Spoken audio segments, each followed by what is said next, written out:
তুমি তোমার normal photo কিন্তু নর্মাল থেকে একদম কিন্তু 4x কোয়ালিটি এইচডি করতে পারবে।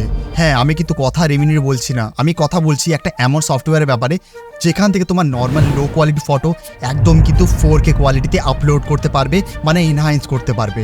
আজকের এই ভিডিওতে আমি স্টেপ বাই স্টেপ তোমাদের বলবো কিভাবে তোমরা একটা নর্মাল ফটোকে এত বেশি হাই কোয়ালিটিতে এনহান্স কিভাবে করবে, কোনো রকম কিন্তু অ্যাডস ছাড়া। ট্রিক জানার আগে চ্যানেলটিকে সাবস্ক্রাইব করে নিও এরকম ভিডিওস আরও পাওয়ার জন্য, আর যদি তুমি ফেসবুক থেকে দেখছো তো ফলো করে নিও এরকম ভিডিওস আরও দেখার জন্য। তো চলো কোনো টাইম ওয়েস্ট ছাড়া শুরু করা যাক। তো সবার প্রথম আমাদেরকে ফটোশপ ওপেন করতে হবে 2026। ওকে, তো সবার প্রথম আমরা ডাইরেক্টলি একটা ফটোশপ ওপেন করে নেব। তারপর ফটোশপের মধ্যে যে ফটোটি আমরা এনহান্স করব সেই ফটোটা কিন্তু আমাদেরকে নিয়ে নিতে হবে। ফর এক্সাম্পল আমি এই ফটোটা এনহান্স করব, দেখতে পাচ্ছ ফটো কোয়ালিটি অলমোস্ট ঠিক আছে, বাট আমি চাইছি সেটা কিন্তু আরও বেশি এইচডি করব। যদি এটাকে আমি জুম করি দেখতে পাচ্ছ এখানে কিন্তু পিক্সেল আমাদের ড্রপ হচ্ছে, মানে আমাদের কিন্তু কোয়ালিটি এখানে কিন্তু লস হচ্ছে। আমরা এটাকে কিভাবে এবার কোয়ালিটি বাড়াবো সেটা দেখো। তো সবার প্রথমে আমরা কিন্তু এই ফটোটা একটা বেসিক কালার অ্যাডজাস্টমেন্ট করবো। ওকে, তো জাস্ট আমি একটা ডুপ্লিকেট লেয়ার করে নিচ্ছি, তারপর সিম্পল আমি ফিল্টারে যে একটু কালার অ্যাডজাস্টমেন্ট করে নেবো। ওকে, তো সবার প্রথম একটু হাইলাইটস আমি দিচ্ছি। ওকে, তারপর এক্সপোজার আমি একটু দিচ্ছি, পারফেক্ট। শ্যাডো একটু কম করব, হোয়াইট একটু বাড়াবো, তারপর ব্ল্যাক একটু কম। ওকে, আর ফটোটাকে বেশি ডিপলি সিনেম্যাটিক করার জন্য আমরা কিন্তু টেম্পারেচার একটু ওপর দিকে করবো, মানে একটু ইয়েলো সাইডে রাখবো। দেখতে পাচ্ছ একটু কিন্তু সিনেম্যাটিক বেশি লাগছে, বিফোর আফটার তুমি দেখতে পাচ্ছ। ওকে, এটা করার পর আমরা সিম্পল নিচে যাব, এই যে এখানে লাইটস আছে এটাকে একটু আমরা বাড়াবো। ওকে, খুব সুন্দর, পারফেক্ট। এবারে কিন্তু ডাইরেক্টলি আমরা এটা এই নিচে কালার্স যদি আমাদের কিছু চেঞ্জ থাকে করার তো আমরা করতে পারি। তো এখানে আপাতত এটা ঠিক আছে, আমি কালার্স একটু বাড়িয়ে দিলাম, ফাইন। এখানে কিন্তু নিচে একটু শার্পেন আমরা অ্যাড করে দেবো। ওকে, তো দেখতে পাচ্ছ এই ফটোটা ঠিক আমাদের এরকম এখন দেখাচ্ছে, মানে আগে ছিল এইরকম, তারপর হচ্ছে এরকম। কাজ আরও কিন্তু বাকি, ঠিক আছে। এটা করার পর আমরা সিম্পল আমাদের এখানে কিন্তু সাইজ একটু ছোট করতে হবে, মানে হ্যাঁ আরও একটু ছোট করতে হবে। তো সবার প্রথম এডিটে যাওয়ার পর এই যে ইমেজ যাওয়ার পর ইমেজ সাইজ যেটা আছে এখানে 50 আছে।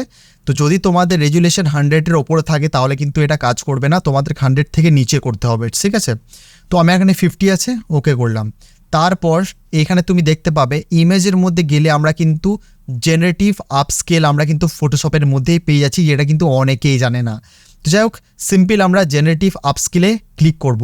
ক্লিক করার পর তুমি দেখতে পাচ্ছ এখানে কিন্তু আমাদের ডিফল্ট ফায়ারফ্লাই আপস্কেলার থাকবে। ওকে, এই জায়গায় আমি বুঝিয়ে দিই এখানে তুমি কি কি অপশানস পাবে। নিচে গেলে আমরা কিন্তু স্কেল অপশান পাচ্ছি, একটা 2x একটা 4x।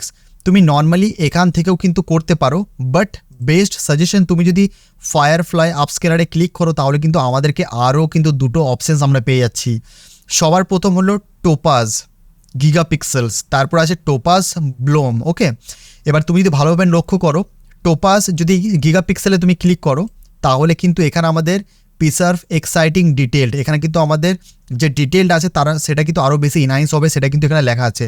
তো সিম্পল যদি এটা আমি ক্লিক করি তাহলে কিন্তু এখানে এই যে দেখাচ্ছে ফেস রিকভারি, এখানে কিন্তু আমরা ক্লিক করব। ক্লিক করার পর এখানে আমাদের দুটো অপশান আছে, একটা 2x একটা 4x। সিম্পল আমরা যদি তোমার 2x আপস্কেল দরকার তো তুমি 2x করতে পারো, যদি 4x আপস্কেল করতে হয় তাহলে কিন্তু তুমি 4x-এ ক্লিক করবে। তো সিম্পল আমি কিন্তু এখানে 4x ক্লিক করছি। তারপর এই যে ওপরে দেখছো আমাদের কিন্তু আপস্কেল করা মানে শুরু হয়ে গেছে, আমাদের কিছুক্ষণ ওয়েট করতে হবে। কিন্তু একটা কথা তোমাদের জানিয়ে দিই, আপস্কেল করলে কিন্তু নর্মাল থেকে কিন্তু অনেক সাইজ বেশি থাকে, মানে তোমার ফটো যদি একটা 5 MB থাকে আপস্কেল করার পর সেটা কিন্তু 20 থেকে 30 MB পর্যন্ত হতে পারে। তো সেটা কিন্তু মাথায় রেখে সেটা কিন্তু তোমাদেরকে চয়েস করতে হবে 2x আপস্কেল করবে নাকি 4x আপস্কেল করবে। ওকে, আপস্কেল করা হয়ে গেছে। দেখো এখানে আমরা যেটা সিলেক্ট করেছিলাম সেটা কিন্তু হয়েছে, আমরা এখান থেকে কিন্তু ফেস ডিটেল রিকভারি করেছিলাম, যেটা কিন্তু দেখতেই পাচ্ছ। আমি তোমাদের বিফোর আফটার আগে দেখাই, এটা ছিল আগে, এটা হলো কিন্তু পরে। তোমরা দেখে বুঝতেই পারছো যত আমার দাগ ছিল সেগুলো কিন্তু টোটালি কিন্তু এআই রিমুভ করে দিয়েছে। তোমরা সানগ্লাসের কোয়ালিটি দেখো, আইজের কোয়ালিটি দেখো, টোটালি কিন্তু এখানে চেঞ্জ করে, যদি সেটা আমরা জুম করি দেখতে পাচ্ছ কোনো কিন্তু কোয়ালিটি লুজ হচ্ছে না, মানে একদম কিন্তু প্রফেশনাল লেভেলের কিন্তু আমাদের ফটো এইচডি করে দিয়েছে।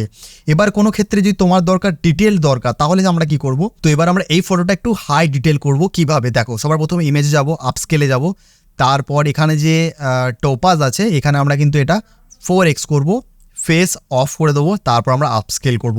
এটা করলে কিন্তু আমাদের ফেসের ডিটেল কিন্তু আরও বেশি বেড়ে যাবে, কোয়ালিটি কিন্তু আরও বেশি হাই হয়ে যাবে। যতক্ষণ এটা আপস্কেল হচ্ছে তোমরা নিচে কমেন্টস করে বলো এই ট্রিক্সটা কে কে জানতে আর কে কে ইউজ করতে, একদম কিন্তু সত্যি সত্যি বলবে। তো যাই হোক, ওপরে দেখতে পাচ্ছ এটা কিন্তু আমাদের আপস্কেল হচ্ছে। আর এটা one of the best option, যদি তুমি রিমিনি ইউজ করো বা অন্য কোনো ওয়েবসাইট থেকে ইউজ করো, one of the best option তুমি এখান থেকে করলে তোমার ফটো কিন্তু একদম কিন্তু হাই কোয়ালিটি আপস্কেল হয়ে যাবে উইথাউট এনি অ্যাডস। ওকে, দেখতেই পাচ্ছ আমাদের কিন্তু ফটো হয়ে গেছে একদম রেডি। যদি সেটা আমি জুম করি তাহলে দেখতে পাচ্ছ প্রথমে ছিল এরকম, তারপরে হলো এরকম, মানে একদম নেক্সট লেভেল রেজাল্ট। তোমরা দেখে বুঝতেই পারছো কত বেশি কিন্তু কোয়ালিটি আমাদের ইনহান্স করে দিচ্ছে। তোমরা যে কোনো ব্লারি ফটো এত বেশি এইচডি করতে পারবে তোমরা কিন্তু ভাবতেও পারবে না। তো এটা হচ্ছে একদম একটা সিক্রেট এআই টুল, যেটা আজকাল অনেকেই হয়তো জানে না, অনেকেই হয়তো জানে। তো এই টুলটাকে ইউজ করে তোমরাও কিন্তু তোমাদের ফটো নর্মাল থেকে একদম কিন্তু 4x আলট্রা এইচডি কিন্তু করতে পারবে খুবই সহজে। আর এটা কিন্তু খুব সহজে তোমরা কিন্তু ফটোশপের মধ্যে করতে পারবে, যেটা লেটেস্ট ভার্সন। যদি কারো কাছে ফটোশপ নেই নিচে তোমরা কমেন্ট করো, আমি তোমাদের কিন্তু নেক্সট ভিডিওসে বলবো কিভাবে তোমরা ফটোশপ ডাউনলোড করবে এই ভার্সনটির জন্য। আশা করছি আজকের ভিডিও থেকে তোমরা কিছু শিখতে পেরেছো। যদি ভিডিওটি ভালো লেগে থাকে একটা লাইক করে দিও, সাবস্ক্রাইব করে নিও এরকম ভিডিওস আরও পাওয়ার জন্য। আর হ্যাঁ, যদি ফেসবুক থেকে দেখছো তাহলে ফলো করে নিও। দেখা হচ্ছে নতুন ভিডিওর সাথে খুব জলদি, ততক্ষণ কিভ লাভ।